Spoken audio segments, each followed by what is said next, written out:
I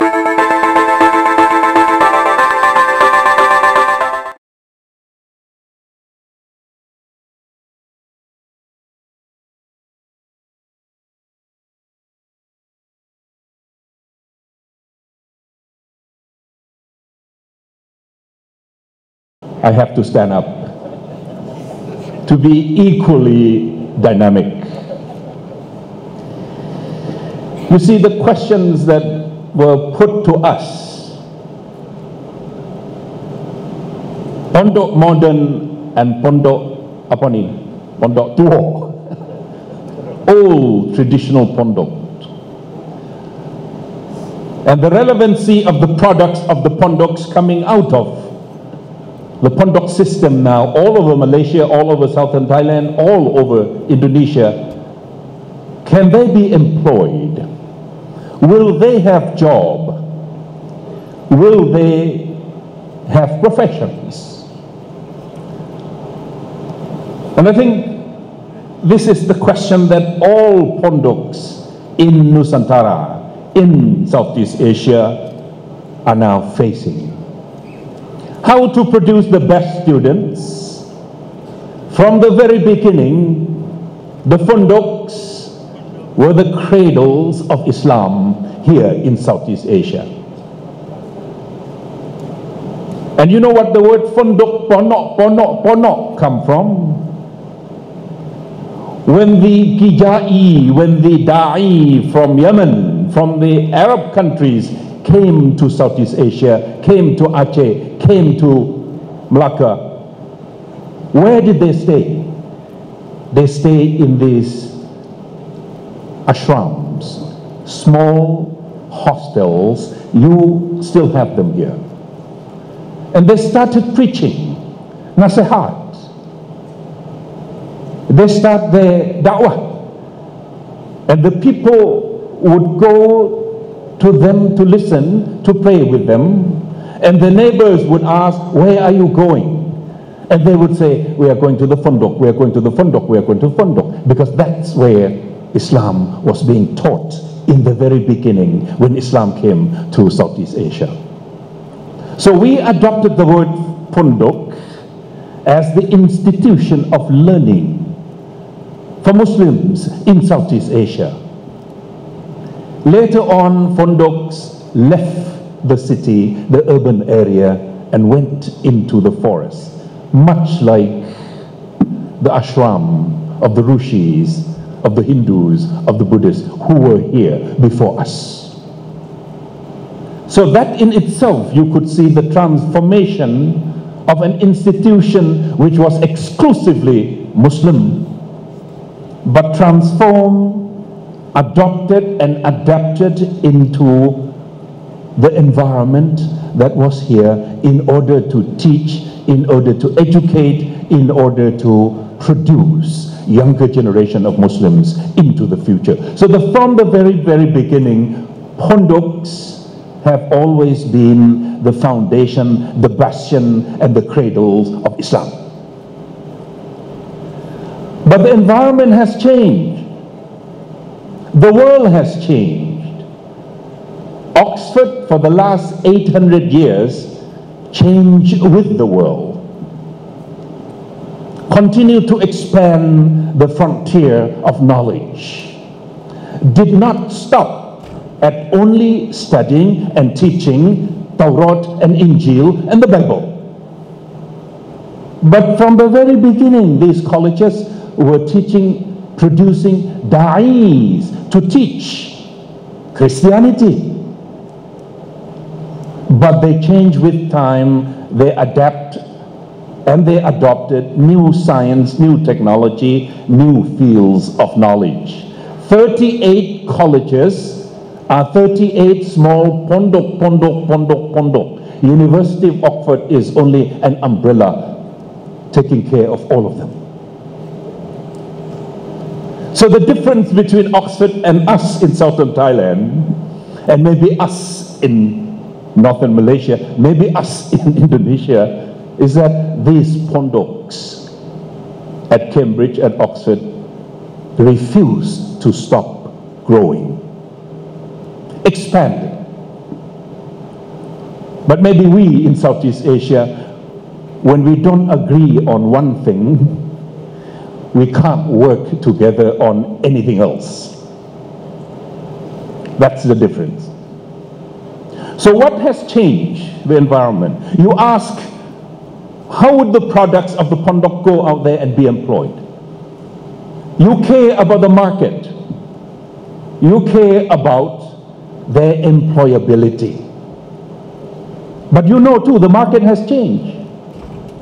In the past, all of us were living in kampung, working in the padang. And that was enough. You stay with the Pondok, you stay with the gurus for 5 years, for 10 years, you go back home, you become the imam, you become the khatib, you become the guru of the village, you become the qiyai of the kampung. No more. How many imams you need for a village? How many qiyai you need for a kampung? There is an ayat in the Quran, Surah Al-Jum'ah. فَإِذَا قُضِيَتِ الصَّلَاةُ فَانْتَشِرُوا فِي الْأَرْضِ وَابْتَغُوا مِنْ فَضْلِ اللَّهِ. When you finish praying on Friday, you spread on the earth of Allah subhanahu wa ta'ala and find fadlullah. In the past, you can have simple utensils, you can have simple tools. You go out to the field and you take care of your rice field, or you take care of your fruits orchard, you come back, you survive, you have a profession. Now, to dig the gas and the oil deep in the ocean, Thailand and Malaysia has this joint development area, 7,000 square kilometers in the waters of the Gulf of Thailand, off the coast of Terengganu and Kelantan. Do we have the knowledge? Do we have the science? Do we have the technology to reach down to the Fadlullah down there, 5, 6, 7 kilometers down the water, down the crust of the earth, under the water? Do we have it from the Pondok? This is the question. It's from the Quran. فَإِذَا قُضِيَتِ الصَّلَاةُ فَانْتَشِرُوا فِي الْأَرْضِ وَابْتَغُوا مِنْ فَضْلِ اللَّهِ. What utensils, what technology, what tools do we need in order to find Fadlullah deeper and deeper and deeper into the water, into the land? So I agree with Pak Afifi. The question of modernity and tradition is only a question that we imagine. And because of that imagination, we cannot see the way for the future.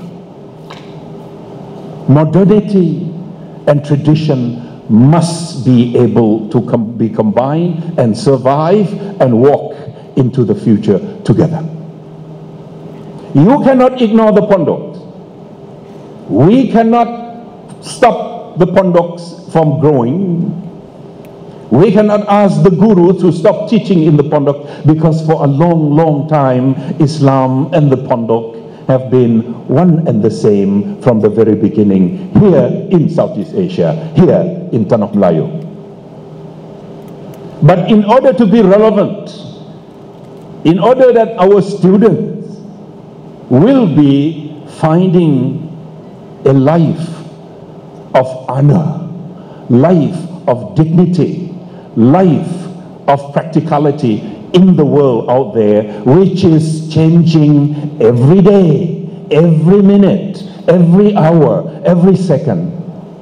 We have to think about how to transform our curriculum, the way we teach, the way we educate, the way we produce them.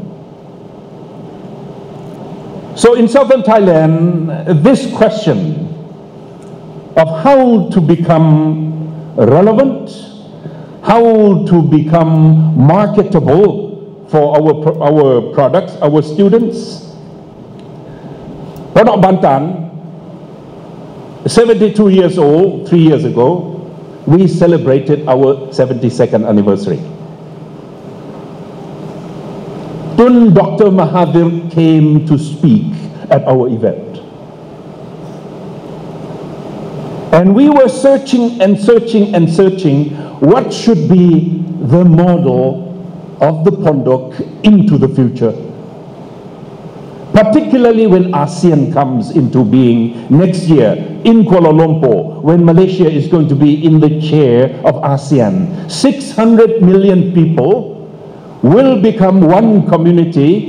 Half of that community will be Muslim. Over half will be speaking Malay. About half will be Muslim. How can the Pondoks and the Pondok system all over Southeast Asia, Pesantren in Indonesia, Madrasah in Southern Philippines, Ma'had Pondoks here, Ponok, Ponok, Ponok, there is no Dal. Ponok, Ponok, D is out, Dal is out. Ponok, Ponok, Ponok in Southern Thailand. How are we going to prepare that half of ASEAN to join ASEAN, be prosperous with ASEAN, be dignified with the rest of ASEAN, or are we going to be left behind? That's the question. So we looked and looked and looked, and we found it in the Quran. Surah Al-Kahfi. When Musa was moving around, after he left Egypt, after he ran away from Fir'aun, with the knowledge of engineering, with the knowledge of architecture, with the knowledge of arithmetic, because he had to calculate, he had to build the pyramid, he had to dig up the canals, he had that knowledge, human knowledge. But what he was missing, and he knew it, Musa alayhi salam, was wahi. He did not have it. So he said to his aide, Nabi Harun, in the movements around the Holy Land, Quds, Musa had this to say in Surah Al-Kahfi. Please open it up when you go back this evening.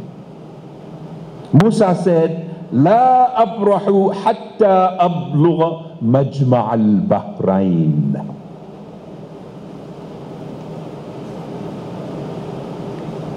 And there were interpretations that Majma' al-Bahrain could mean where the Persian Sea, Persian civilization, Iranian civilization, and the Arab civilization, and the Roman civilization met each other in the Dead Sea, in the Gulf of Aqaba. That's Majma' al-Bahrain. In fact, there is an island and a country called Bahrain now.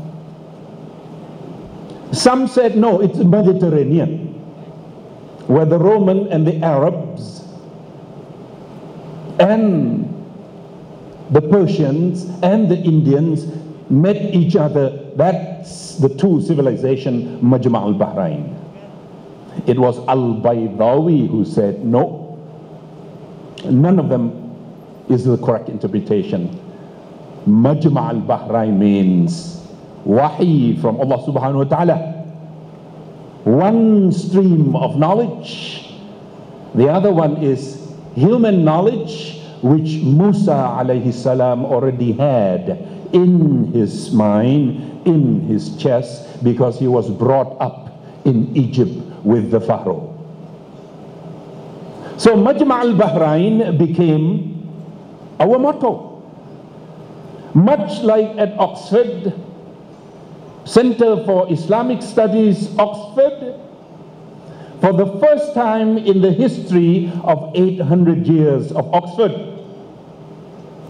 an ayat from the Quran was put in the declaration establishing that Center of Islamic Studies, Oxford. You would be surprised what little ayats that they have chosen from this holy book. Very simple, very short. Rabbi zidni ilman. So the charter that established the Center for Islamic Studies at Oxford, for the first time in its 800 years plus history, has the first ayat of the Quran in the hearts of that charter, signed Queen Elizabeth II. So we look for the same inspiration, and we found this, Majma' al-Bahrain.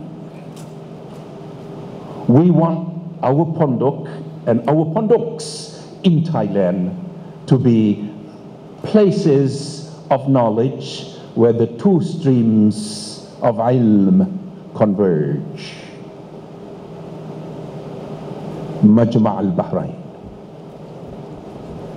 Because if we don't change, if we don't adopt new sciences, new technology, new innovation, we are going to be unemployed. We are going to be irrelevant. We are going to be left behind in the new environment of ASEAN, 600 million people, 10 countries, here in East Asia, center of growth of the world today. But where would that half of the Muslim community who has the Kalimah Shahadah in their hearts be in this new environment, unless you have both the traditional Islamic training to ensure that the hearts and the brains and the mind are informed by Kalimah Shahadah, by ilm from here. Also to make sure that you have practical knowledge, employable knowledge, marketable knowledge when you leave the walls of the Pondoks, the corporations, the universities, the companies would welcome our products because they are not only best in their Islamic traditional sciences, but they are also practical, pragmatic in the sciences that they will need to survive in the environment of competition, which is coming. A lot of opportunities, but also a lot of problems and a lot of competition. So, my humble suggestion to all of us here is this. And I learned this from my grandfather. When he was 65 years old, teaching under the kerosene lamp, there was no electricity, reading Kitab Kuning, after Isha, before that lamp was turned off. This is the phrase that all gurus will have to say. Wallahu a'lam. He knows best. What I have been teaching you may be 70% right, 30% wrong. It could be 50% right, 50% wrong. But certainly not 100%. Ask from him to give you more knowledge. Rabbi zidni ilman. And this very phrase, Wallahu a'lam, should make all of us humble. A sense of humility, that we know very little, that we need more, that we want more, that we ask him. Rabbi zidni ilman. And from this humility, it is going to help us not to be in haste to make judgment on others. You are wrong. Your interpretation is not correct. You are off the path. Some even said, you jatuh, you mutar. Wallahu a'lam will make us more humble, less confident in ourselves, less aggressive in our own possession of the knowledge that we possess, because Wallahu A'lam means he knows better than me. And I want more from him. We want more from him. I think the last line of Pak Afifi, last sentence, last item that he gave to you, excellence of debate, exchange, listening to others, trying to learn from others, because I know very little. That sense of humility should be in every heart of the guru first, and in every heart of the student. And seek knowledge in every area, in every field. After all knowledge belongs to him. It is our duty to try to understand the mystery, the secret of his creation. But we are not going to know everything that he knows. So this humility maybe is going to help us go into the future. That this debate between modernity and tradition, this debate between different interpretation, is going to be less of a problem among us. We look to the future. We have to survive together. We have to think about the larger ummah, how to prepare ourselves for next year, when ASEAN community is going to be announced and launched by the Prime Minister of Malaysia, by Pak Najib, in Kuala Lumpur, in the presence of 10 heads of ASEAN states and 8 more, including Putin, including Obama, including from Japan, including from China, including from Korea, India, Australia, New Zealand. Half of humanity is going to be in Kuala Lumpur next year, and they are going to be witnessing the birth of ASEAN. Half of that ASEAN is going to be Muslim. Are we ready for that new community in Southeast Asia, which is drastically different from when Islam came here 1,000 years ago, and they established Pondoks, and those Pondoks will have to live up to the challenges that the new Southeast Asia, new ASEAN is going to bring to us. I appreciate this opportunity. I applaud the initiative that this forum was established, this forum was organized, and I thank you for the honor of inviting me as representative from Pondok Bantan to this grand occasion here in Kedah, Darul Aman. Thank you very, very much.